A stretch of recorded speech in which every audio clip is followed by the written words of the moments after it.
the release of Karate Kid Legend, it's time to rank all 6 Karate Kid movies from my least favorite to my favorite. And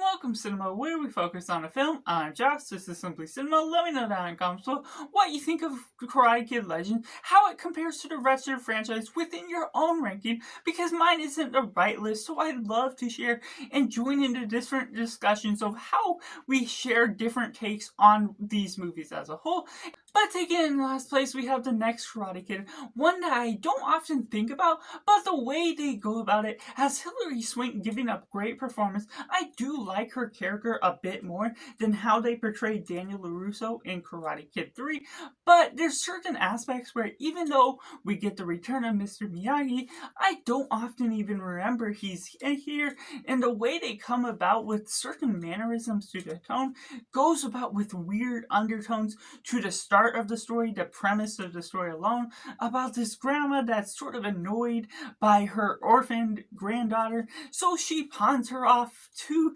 Mr. Miyagi to try and fix her. The way that all comes about creates some weird turnabouts with the characters going about and leading into the karate sequences, which all goes into these villains that can be decent, and I like the aspects that are going for them as a whole, but ultimately it leads them to the bad guys getting away with illegal stuff or just pawning the blame off to someone else, which can be relatively believable in some respects, but not particularly lovely in the way they go about the mannerisms of the story. So while they build up to certain fights in a nice way, they can create some nice dynamics between how you're getting to combat and how you're training Julie as a whole. You get these monks within these scenes, monks going bowling. There's certain aspects with the raising of a hawk that goes into a certain lesson that doesn't fully give the impact that you would love to get out of this story versus what we get out of the others. So while there's this inspiring moment here and there throughout what this film has to offer, it all leads into Miss Miyagi getting the final fight, which ultimately doesn't lead to a satisfactory ending for the management of Julie's character to build up to what we're taking out of the story as a whole. The lessons aren't necessarily quite impactful as you get from some of the others, and so while there are a few decent moments here and there, to ultimately come back for what we're building up, what the momentum of this film is leading up to, just does not leave a resonating factor at the end of the day. Which takes me into number 5, Karate Kid 3. Now this has mannerisms that I enjoy, aspects of Cobra Kai series builds up some of these characters in a lively manner a bit more to where you like it. What we get out of Terry Silver as a character and John Kreese, it does leave an impact, especially once we get the reveal of him, of Daniel finding out that John Kreese is still alive after all the lying. There's certain aspects that could have been even more impactful if it was hidden from us, but even therefore, the way they go about all these mannerisms with the characters, it's silly, it's corny, and Mike Barnes does play an aspect that you could have developed him a lot more, but ultimately the downfall of this particular story, even if it is fairly more watchable than what we get out of the next Karate Kid, is something that's just not manageable to the nature of it just feeling like it's way too overlong. The way they handle Daniel LaRusso, Mr. Miyagi, their bond together is some of the most lively parts of this franchise as a whole, but unfortunately, the bickering and fighting throughout this film feels a little contrived, and even though it makes sense and they were aiming for something different that I do respect their decision for, it ultimately destroys the major factor that we're all going for, making Daniel less likable, making Mr. Miyagi kind of feel out of character, not getting as much between them, while it shifts into an evil presence within Cobra Kai and Daniel getting led into that trap as well. It leads into certain aspects where there's just trouble here and there that does have its moments, but also has its biggest downfalls because of those same moments, because of the separation between Daniel and Mr. Miyagi, and there is a new girl to be had within this one. It makes sense that Kumiko didn't come back from China. That makes more sense than how we're getting the separation within this part 3 of the franchise. There's simple mistakes here and there that could be a lot more lively if there was more communication. That, of course, doesn't always happen in real life, but there's a designation for that area that you could enjoy this film a lot more. And with the girl, it's sort of weird. She almost is utilized as a plot device later on in the film, because once you get the bond back together between Mr. Miyagi and Daniel, you suddenly get an absence of the girl for the whole rest of the film. Once he starts training again, once he goes to the tournament, you start to recognize she's absent and has no placement within the fighting as a whole. So there's a separation between Daniel and the girl between that they're not even dating, that builds upon the designation of a goal that you may be aiming for with them as a whole. So overall, it's one that is having its moments with its corny and cheesy deliverance with what you can love about the villains of the whole, but ultimately it pales in comparison to some of the earlier entries in this list, which takes me into number 4, Karate Kid Legends, one that's a mixed bag of these lovely moments, but at the same time, some moments that really drags the film down. While it's the shortest of the franchise, it's catchy and has the cheese and certain aspects that really deliver, that blends all the best parts of Karate Kid. I love what it's aiming for, and Ben Wong does a great debut as an actor playing Kai Lung within this. There's aspects of Jackie Chan and Ralph Macchio that really deliver well on the aspects that they do within this film. And even though I don't find it a big problem that they're absent for most of the film, and it's all about building and establishing these new characters and relationships, I do love the connection with Maya and her father Victor, what we get out of the boxing match. But at sometimes it can feel a little overstuffed to the nature of what we're establishing from the plot as a whole, because once we are getting all this first act arc, you ultimately know and it's predictable where it's headed because it's taking some of the same character paths. I do respect the fact that it does add its own sense of flavor by adding certain atrocities to the way we're looking at the plot as a whole, and adding some twists on how things are interpreted. Even if it does have the familiar template, it's not necessarily something that feels familiar in the sense that it's just treading on the same path that's been done before. It's doing its own sense of ability to give Ben Wong his own performance, his own training, that does add a nice flavor to this film as a whole. But unfortunately, the editing, despite it being the shortest runtime, feels like it needs more air to breathe, more duration for things to get fleshed out as a whole, because once it leads into the second half, there's TikTok sort of editing where the editing feels choppy. It feels cheap to the nature of these different graphics that are flashing out on screen, whether it's for the scoring and different crucial moments to the story as a whole, moments to the tournament itself, gets chopped up with flashbacks of his training itself. Throughout this 1 week of training, it's chopped up and spotted in between where we get Daniel Russo and Jackie Chan, but the way it's all edited throughout just feels a little convoluted and easy to follow, but at the same time, a little bit heavy on the notes that it's trying to take, and it pales in the way that it ultimately delivers its themes, its message. It shoves down your throat the idea of the two branches equals one tree by really explicitly stating it multiple times. And so while it does have its good flavors, it really handles certain aspects in a lively and favorable way. It ultimately falls short of doing what it needs to by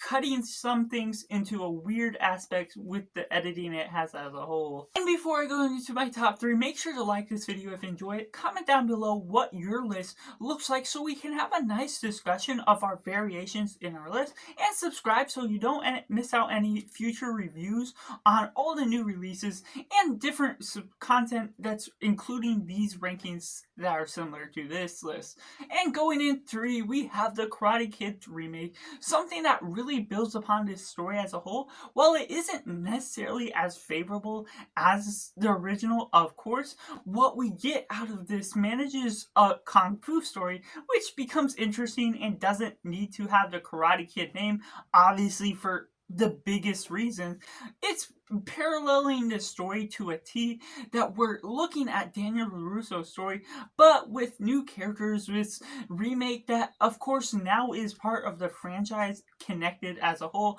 once we got Jackie Chan in the new movie. But the way they manage all the story beats, what we get out of the liveliness of these characters. Now, while I will say that the performances of Jaden Smith and Jackie Chan can feel weak in moments, I feel there's a little bit of staleness to Jackie Chan's character, how he's portrayed, and Jaden Smith is a bit whiny at points, which isn't discounting his acting, what we're getting, but the role he's giving is unfortunately juvenile and natured for the way they flow about. Maybe they made these kids a bit too young for the way they handle all the situations. The fight scenes aren't always the best, but what it does deliver on is a lot of fight scenes that are at least well edited to the way they go about with the choreography. Maybe not the best fights objectively, but it still brings out the enjoyment, the way you're following along with this story. Even if it is very parallel, very familiar, it's something that offers its own flavors with the Kung Fu, taking things to China, and doing all the right aspects and deliverance on certain characters within the story as a whole. You're loving what we're doing with the girlfriend sort of aspect, and they're objectifying the objects of lessons to what we're getting out of the Chinese culture and the honor versus shame culture that I really highly respect as someone that loves exploring culture, the objective rules to not offending certain aspects of the group and bringing honor to family. While there's things that trip up the lines along the way, there's ultimately things that also lead into some comeback moments for this story as a whole. Once it goes into certain aspects of the film, it brings that emotional resonance to what we're getting out of Jackie Chan's character, Mr. Han. It adds just a little bit of backstory to our main characters that does a big impact to the emotional resonance of how we're exploring these characters, connecting them together. While there's things that trip things up along the way, I'm ultimately compelled by the way they bring this thing up, pick things up in the way that I didn't expect. And so where we're getting some different contrivances for how things come about, it's ultimately still a story that I enjoy. I respect the management of how they bring the story together, even if it didn't need to come to life in one respect as a remake that's Kung Fu. It brings about some cheesy side villains, some certain aspects of the kids that you do respect the different decisions that are made when it does take a slight turn on how they portray, because this is Chinese culture, it's done in a different manner, and they explore different managements to the victories and losses of what these characters all bring about to the story, and doing something a little bit different to the Kung Fu style that all brings about different lessons that you quite enjoy, for the discovery of picking up the jacket, throwing it down, putting it on, taking it off, and all the objective lessons that are parallel style to what we see from Daniel LaRusso's, but different, is something that still manages its own style for the taste that it has to offer as a whole. And that takes into number 2, The Karate Kid 2, one that brings about its own new flavor, taking us to Okinawa, bringing us into a whole new culture to explore, again bringing us into the honor shame culture and the way they go about with the father and son and what we get out of Chozen as a character livens him up, especially once we get more of him in Karate Kid, the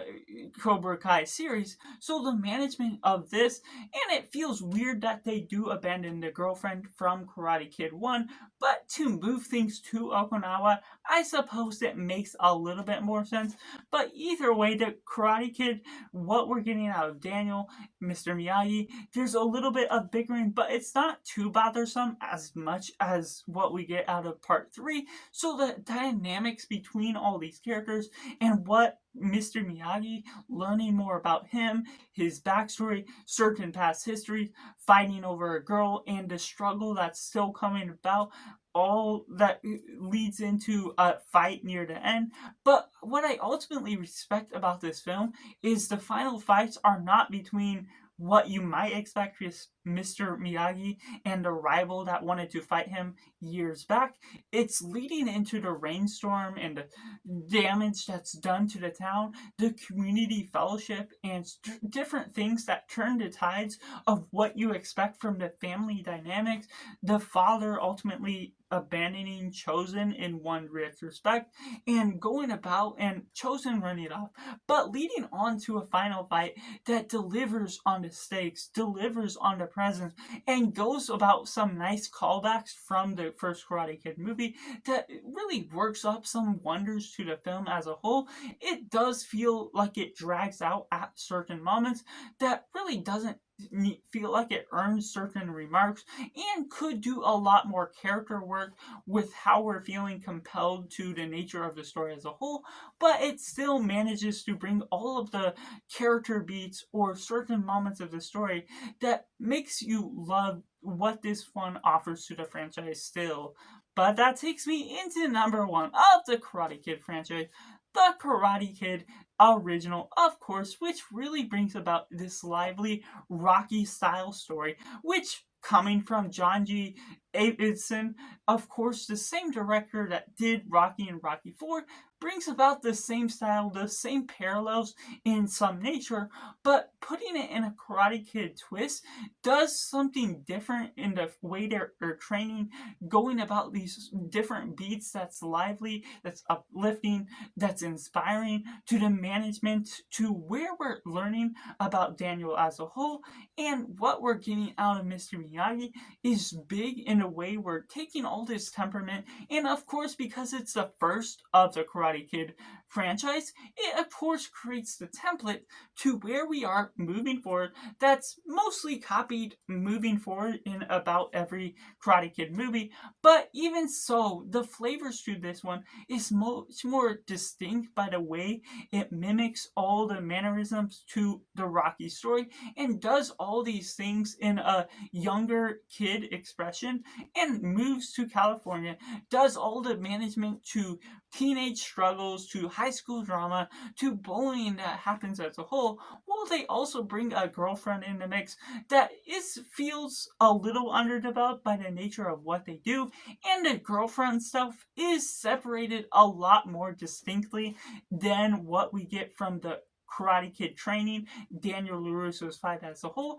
I do find there's a little bit of a struggle to watch through it and not merge the two things together. But I digress. I enjoy all the certain aspects to what each moment brings to the table. It can be a bit slow, but has its right earnings to the respects that you can look at this franchise as a whole, look at the inspiration it brings, and tackle all the fights in a way that Daniel LaRusso, when he's finished training, when he's doing wax on, wax off, when he's sanding the floor, when he's painting the fence, all those different small lessons of everyday things is something that you don't expect to come about, but when you first watch it and when you watch watch it again and again, it still comes about with the revelation of what Daniel discovers in so many different ways, making them lively characters that you fall in love with the aspects and retrospect of what you reflect on from this film as a whole, looking at all the fights in the best ways because of how it all pans out, giving all the parallels and the lineups to where we are with this franchise leading forward, and just doing so much to the livelihood of everything that establishes for the nature of these characters as a whole. So that's just my ranking of the Karate Kid franchise from my least favorite to my favorite. Let me know down in the comments below how you would rank the Karate Kid movies. Let me know what you think of that versus all the Cobra Kai seasons, which I may have a ranking if you would like to see that down on my channel just as well. So make sure to like this video if you enjoy it, subscribe if you haven't already to join in film culture community where we talk about the love of cinema as a whole. So that's just all, and make sure to do yourself a favor and go watch a movie.